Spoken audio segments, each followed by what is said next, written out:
کئی چیزوں پہ استغفار ہوتا ہے، کئی چیزوں پہ، اور استغفار کا نفع ملتا ہے۔ کیا نفع ملتا ہے؟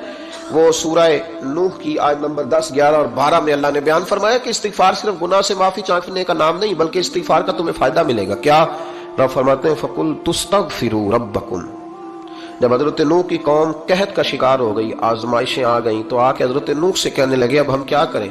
تو کیا کہا حضرت نوح نے؟ فرمایا فَقُلْتُ اسْتَغْفِرُوا رَبَّكُمْ۔ آپ نے فرمایا اپنے رب سے استغفار کرو، اپنے رب سے۔ انہوں نے قحط کی بات کی، انہوں نے کہا کہ کھیتیاں اجڑ گئی ہیں، بارش نہیں ہو رہی، قحط کی بات کی۔ آپ نے کیا کہا؟ استغفار کرو، کیونکہ انہ کان غفارا، بے شک اللہ بڑا ہی بخشنے والا۔ وہ کیا کرے گا؟ یرسل السماء علیکم مدرارا، وہ تم پر موسلا دار بارش برسائے گا۔ جب تم استغفار کرو گے تو اللہ موسلا دار بارش برسائے گا، وَيُمْدِدْكُمْ، اور وہ تمہاری مدد کرے گا۔